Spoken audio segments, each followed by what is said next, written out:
everybody. Welcome to the training, learning, and development community. We are live and on.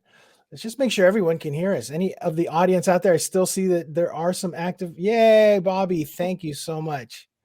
And before I forget, I didn't ask you this in the green room. Is it Leigh Ann or? It is. It's Leigh Ann. Okay, Yep. Leigh Ann. Great. Yes. Thank you. So our guest today is Leigh Ann Morgan, another member showcase. We haven't done done one of these in a while, so I'm really glad to get going with another one again. And thank you, Leigh Ann, so much for wanting to do this, because if there's one thing I love about doing TLDC, it's being able to to do these member showcases and just learn more about people, learn more about folks in the community, and try to get you connected with others. And I'm sure like people like Kim that is in the audience are always here and curious about other instructional designers in our biz and in our space. So thanks for coming in. Thanks for having me. Yeah. So we've got, let's see, it looks like I have 11 questions in there. And okay. Everybody in the audience, if you don't already know, you can add more questions as we go along. So, yeah, and basically we're going to be asking Leigh Ann about her journey in instructional design, talk about this whole degree that she has in dietetics and wait, how do you say it again? Dietetics. Dietetics and all of that. So let me just get started and get into it. So where did you start? Where did your journey in learning in L&D begin? It actually started kind of not as I had intended. Actually, I was getting my master's degree in dietetics and going through that whole program. And one of the faculty members at the university was retiring. And they came to me, the department approached me and said, hey, do you mind filling in and teaching some classes while we do our search for a full-time faculty member? And so I was, of course, I absolutely would love to do that. And so I started to teach some courses at the university as I finished my master's degree. Wow. And after I graduated, they said, hey, want to stay on full-time and teach? So I continued to stay on full-time, teaching in the food and nutrition department for about 5 to 6 years. And so I never actually got to go out and clinically practice as a dietitian because I was teaching at the university full-time. So I absolutely loved it. But for family reasons, I had relocated out of the area. So I left that position teaching at the university, and I ended up being gone for a few years. And then when I relocated back, my position, of course, had been filled finally. And I got another teaching position at a business college in the same area. And so again, teaching, online teaching, blended learning, all sorts of really cool things I got to do. And then the school actually closed after about 100 years of being in business. They finally said, no more. So there I was like, okay, I never practiced clinically. All of my career spent in dietetics was in training and education and all that sort of thing. So I thought, okay, what am I going to do? Because I want to stay in this. I want to stay in that learning and development in that field. So where I got that first master's degree, I went back and said, I'm going to go back and get Instructional Design and Technology master's degree. So at that same university, that's how I ended up back there, ended up getting that degree. And I did an internship in a corporate setting. So that was a huge difference being in academia my entire career. Having that corporate internship really changed things for me. So then once I graduated, I ended up getting into, a full-time corporate job as an ID. So that's kind of the journey. Yeah. So that's really interesting, making the decision to kind of depart one field and go into another. I mean, was that a hard decision to make, or was your passion for L&D so great that I'm like, I'm just going to do this, It really was. It was not hard at all. I didn't want to, after being in L&D for so long, as far as in academia, and teaching and that sort of thing, I honestly didn't think twice about going into clinical dietetics any longer. I knew I wanted to stay in the L&D arena. And that's what drove me to get that second master's, so that I could do that, and make that transition. So what was it about L&D? What was your favorite? What was it that made you decide, yeah, this is what I want to do? I think it's the whole process. So, starting from the very beginning, even just, if I look back in the days of being, a professor, you get this textbook, or they say, what textbook are you going to use? And you get this textbook, and now you have to create, your lessons, and you have to create the assessments, and you have to do all these things. And it's just the process of, okay, from the very start, how am I going to get this information to my students in a fun and engaging way? Because I didn't want to be, that professor was like, oh, she's so boring, and this is such an awful class, don't take her, that whole thing. I was like, Yeah. no, I want to make this fun. So it really started there, just getting that feedback from my students, and said, that was really cool how you demonstrated. I taught more laboratory classes, so food science, if I put this into this, why does it do that type of thing? So the science behind baking and cooking and that sort of thing. And so I really like to see the process from start to finish. And that's kind of why I'm still seeing it in a different way now, of course, but that's what kept me in it, is just the whole process. So going through, and if I recall correctly, you kind of went through that, like, was it 2016, 2017 or so? So you maybe been doing this around 5 years. Yep. And you made that switch. Is there anything that you know now, like that you wish you had known when you had started out like 5 years ago, and you're like, okay, I'm switching gears here. I love, what I was doing, but I think I want to just get into L&D. Is there anything you wish you had known back then that you know now? I wish that, even though I did an internship in the corporate setting, I didn't really get to see too much of the behind the scenes of how it worked in the corporate setting, because as an intern, you're only shown so much. Yeah. So I think I would have liked to have learned a little more about the corporate culture, the language. It's very different than higher ed language, and, the business processes and that whole kind of behind the scenes. I wish I would have maybe paid more attention or asked more questions as an intern when I was, in corporate, because it's a different world being in corporate versus higher ed. Yeah. Yeah. And it looked like when you were doing your internship, I think you were kind of doing some web development, things like that. Yep. Web development, LMS administrator. So I got to dabble in a bunch of different things. So I do really enjoy the design process a lot. So graphic design, web design, that's also a side interest. Yeah. Okay. Awesome. So let's go there. What kind of projects are you working on now? A little bit of everything, actually. Yeah. I am developing all sorts of training, e-learning modules for different functional groups in the organization. So really, I was brought in about 8-9 months ago now. And so starting kind of creating the whole L&D team, and there's a small group of us. We are small but mighty, as we like to say, and really working together to try to keep building our learning and our offerings within the organization. So my hand is kind of in a bunch of different areas right now. And I absolutely love it, because I'm getting to know people in the organization, because I'm working with different, SMEs and different people and collaborating. So it's been really fun and very supportive. So that is so helpful.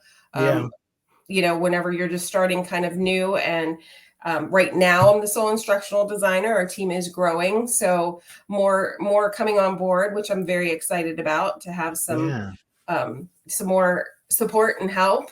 But my hands in everything. That's great. Is that something you like, having your hands in everything? I do. Yeah. Because you can work, I know like a lot of it, and I wish I would have known a little bit more about project management. I just happen to be really organized naturally, so that helped. Mhm. But, having a bunch of different projects at once, you have to really make sure that everything is lined up and aligned. And I do like it so I can skip from one and say, okay, you have to step away sometimes and say, I've been looking at this too long. So I can step away from that and go into another project. And, it's just bouncing back and forth like that. I do Is enjoy that a lot. is there one piece of it that you particularly favor that you really like to work on? I like the building part of it. I really Mhm. do. Mhm. The design process with Mhm. whether it's, using storyline or creating animated videos or working in Rise. I just like the build of it all, the design, choosing color palettes and fonts and, having those side things, but then really designing it to make it engaging and fun. I'm all about fun learning. So I want to make it fun. Mhm. No, that's great. Bobby was saying project management versus portfolio management. It's a great distinction there, Leigh Ann. So Yep. that's fantastic. Excellent. Now, I sort of want to back up because I thought that was interesting that you'd pointed out the sort of the corporate dialogue versus the higher ed dialogue. Is there Yes. anything more you can say about that? Is there anything specific that you would say, or like why the communication is different, or how you found it different? I think that it's more structured in corporate. Mhm. Believe it or not, they it's certain processes and there's just certain ways to do things and there's kind of guidelines to follow and steps that you have to take Mhm. in a certain order. Where in higher ed, it's kind of more, I guess, relaxed, a little bit more loose. You have a little bit more autonomy maybe. Yeah. But in my particular role, I'm given that, which is fantastic because it's kind of having the best of both worlds Yeah. in my current role. But corporate in general, just learning the different business processes, I think, is just maybe where the difference is. Because Mhm. in higher ed, it's generally up to the professor who's teaching the course. um, they're working with the instructional designer sometimes. It's more of a one-to-one collaboration, where in corporate there's more hands involved. Yeah. Yeah. So do you miss that sometimes, the higher end, just higher ed way of just going straight to the professor, or? No, I don't think so. I think because, like I said, the team I'm currently working with, we are a small team, and so in my current role, I am getting both of that. So Mhm. we collaborate so well together. We have these great brainstorming sessions, well, at least once a week, and just kind of bounce things off of each other. And so, it makes it really cool to have that, to have those team members be so supportive and give great feedback and hear what others have to say, because I absolutely love to collaborate as well. That's great. That's great. So, let's talk about what you find challenging in your job right now. I love asking this question because typically we always talk about all the fun and good stuff and why being Yeah. an instructional designer is great, but what are the parts of it that maybe, are just difficult to get through sometimes? This is going to sound really probably funny, but Excel. Everything is in Excel in corporate. And I'm like, I don't really know Excel that great. I mean, I'm learning and I'm Yeah. learning fast, but that's challenging when you don't go from use. I mean, in higher ed, it was non-existent. Mhm. So that didn't happen, and then in my previous corporate roles, not so much, a little bit. And then it just kind of, depending on, I think, the organization, they utilize different tools more so. But I've noticed in corporate that Excel is a tool that I have not yet mastered. So it is a bit challenging for me. Mhm. Mhm. Yeah, especially I think for my experience is especially once you get up to kind of the leadership areas, like Excel is basically that's where everybody gets their information. And Yes. my old CEO was pretty much the CFO, and so it's like he communicated via Excel everything. Yes. It was Excel everything, and I and so know. And I'm messing up all sorts of, what are they called? The formulas. Mhm, So mhm, math. mhm. Yeah, and I can't. Yeah, I can actually. getting good at Excel would be, that is a good thing. Like if you can actually spend some time and really try to Yes, learn some of the, just that tool, it'll do you well. Let's see. exactly. Yeah, Kim saying, agree with you 1,000%. When they use it for tables of text and not math at all, it can be really challenging. Yeah, It is. yeah. Yeah, Kim, that's funny. Now I'm starting to get flashbacks a little bit, so we better move Yeah, on. sorry. Um, let's talk about, how about a training project that you're especially proud of that maybe you can share with everybody? It sounds like you like to have fun. And so is there something that you I did that do. was like, this is awesome, I love doing this and want to do it again? Back kind of maybe as the one big project I loved whenever I was still a master's student, I presented at a tech day conference that we had at the university, and it was on infographics. Mhm. And I was teaching mostly faculty, but other professionals from the area were able to join that day. So mostly, K through 12 teachers, that sort of thing. But I presented on all the different sorts of ways you can incorporate infographics into the classroom. And that was a really fun moment for me, proud moment for me, because I had professors and teachers and professionals coming to me afterwards and saying, I had no idea. And what you showed was really visually cool because, of course, infographics, you have the visual aspect of that really pulls people in as engaging as well. But it was just, hey, can I have your contact information? I'd love to collaborate further on this topic with you. So that was a proud moment for me to really be able to put that information out there and share with people, and then taking it a step further. And I still stay in contact with a couple people from that I didn't know that had kind of that passion in the infographics world at that time. And so I'm pretty proud of that. That's awesome. That's really cool. That is something that is particularly challenging for for me. Just the whole visual design thing Uh-huh. has always been kind of, something that I really have to stretch myself to do. And I think I was just, who was it? My friend Crystal from the e-learning guild. I think she has an event.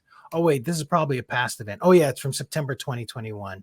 I know the guild did a visual design event, so I don't know. I guess if Oh, you're a guild member, you can click yeah. on that and check it out and see if Okay. you can get access to that content. Great. Very cool. Okay, so I'm gonna have to keep that in mind about you, Leigh Ann. So I will. I'll have to make a note to myself. So, how do you stay on top of your professional development? What are some of the things that you do to, to stay wise to the ways of L&D? Well, I am a nerd. So what I I really am, truly my library is growing, so lots of books. I subscribe to a bunch of different blogs, newsletters, podcasts. So what I do every morning before I start the day is I set aside a half hour to kind of just go through the email feed, newsletters, get my daily dose of things. Whether I'm in one or two different books, usually it's two at the same time, Mhm. read a chapter there, listen to podcasts. I travel back and forth. Right now I'm in suburban Philadelphia, but my hometown is suburban Pittsburgh. So I do travel across the state quite a bit. So it gives me about 5 hours that I get to listen to podcasts, which is Mhm. really a good thing. Mhm. So Mhm. just really networking as much as possible. LinkedIn is a really great tool to use to really learn about what's going on too. So I do go Yeah. on to LinkedIn, check out those things, webinars, you name it. I'm on it. So, just curious, but do you just listen to L&D podcasts and take in L&D content, or do you do listen to other stuff too? Nope. It's just L&D. Really? Yeah, it's true. Wow. Okay. Yeah. All right. No, that's great, because I do think that it is totally beneficial to somebody that is really focused on their career to just stay, because I'm terrible at that. I start listening to sports and I start, Oh.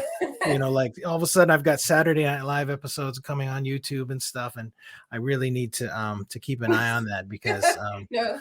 I can get distracted really, really quickly. Okay, that's great. That's excellent. So, just offhand, anything in particular, anyone else that you can recommend for the audience, like outside of TLDC, that is helpful for you? I have honestly, I'll recommend a tool if you don't mind. That way, have you used Bubble Up? Bubble Up? No. What is that? Let me see, because they spell it different. I'm trying to, in my head, BULB, Bubble Up, UP.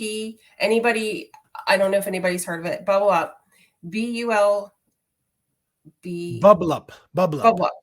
Yeah. So absolutely love it.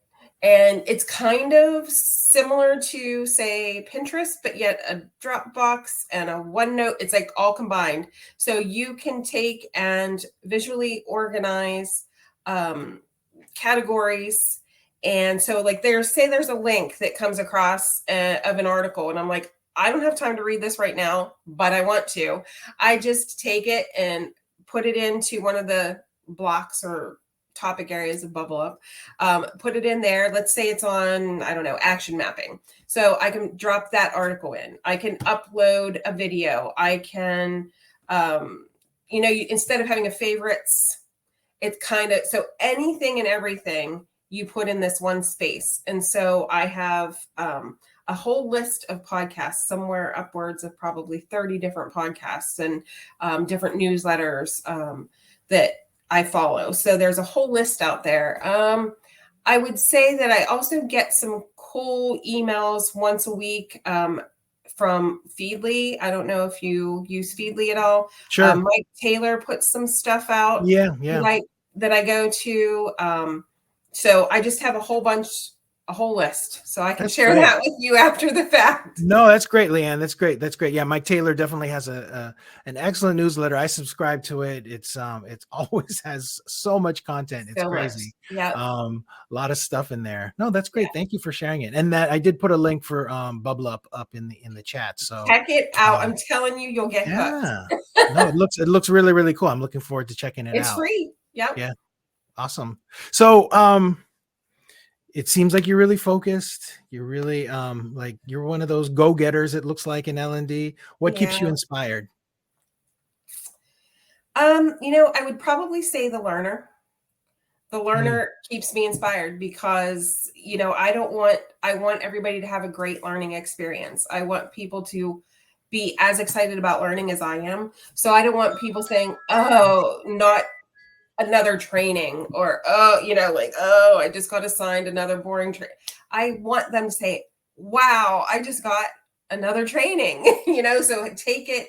So I'm always that's always inspired me, keeping that in the back of my mind that this is for them. Whatever I'm doing, whatever I'm creating, putting it out there to really get them engaged and fun and really want to learn. So that's what keeps me kind of going and inspired. Wow, that's great. How many learners do you have right now, like in your current job? Well, there's two sides to it. So we have a manufacturing side, which is about 1,000, and then we have a professional side, which is about 1,000. So the different types of learning that go on. So about 2,000 total. Wow. Okay, that's great. That's great. Yeah. So now we're going to go back a little bit.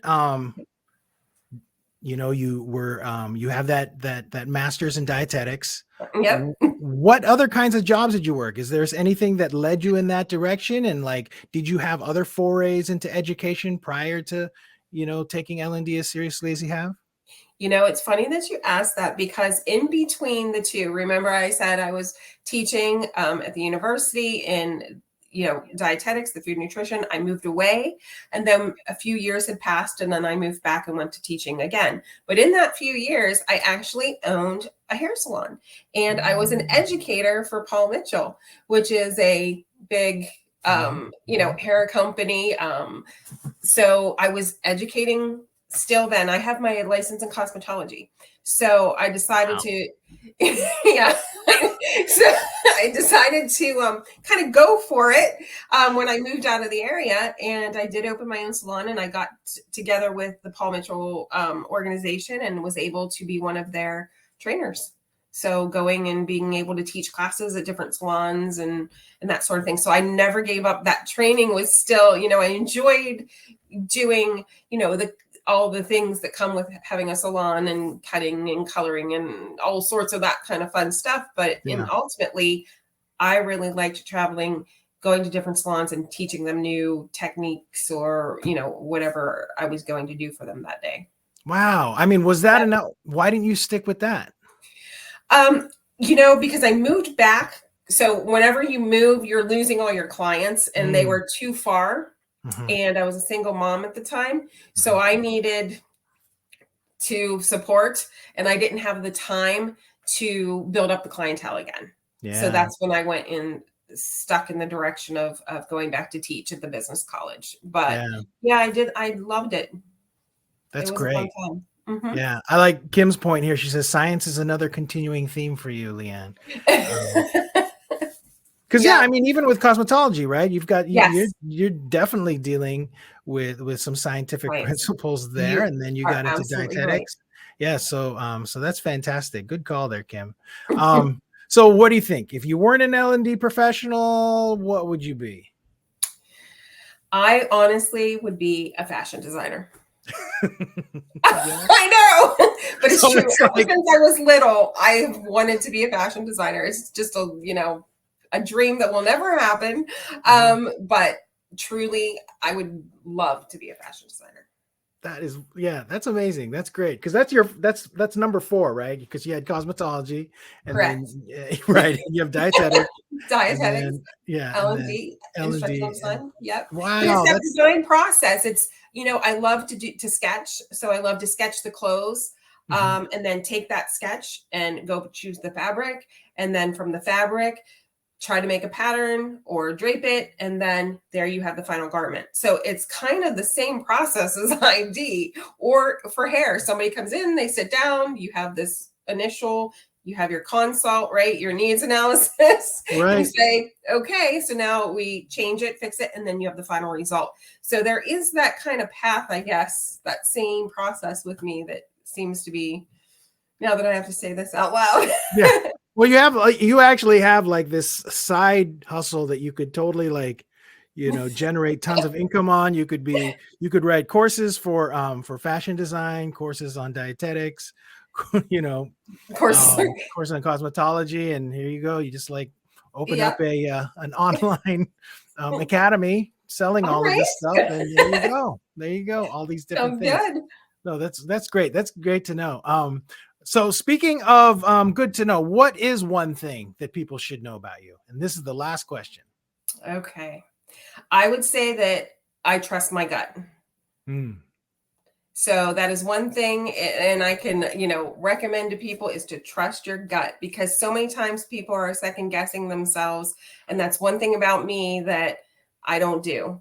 I trust it. I trust the gut. So if something's not looking right to me, and I say, should I put that out? And my gut's saying, don't do it, I don't do it. And so it's just trusting in yourself. Trust that gut. That's a good one, Leigh Ann. I mean, and you have sort of the background to prove it. You've gone the 4 careers we've talked about so far. So Yep. that's amazing. I really respect that. I think it's really, really cool. All right, so it looks like we've got some folks wanting you to make some L&D related merch for everybody. So there's another side hustles that you can have. Excellent. And yeah, and there you go. Leigh Ann, Right. thank you so much for doing this. Really enjoyed talking Yep. to you. Thank Thanks for you. being patient with the technical problems in the beginning.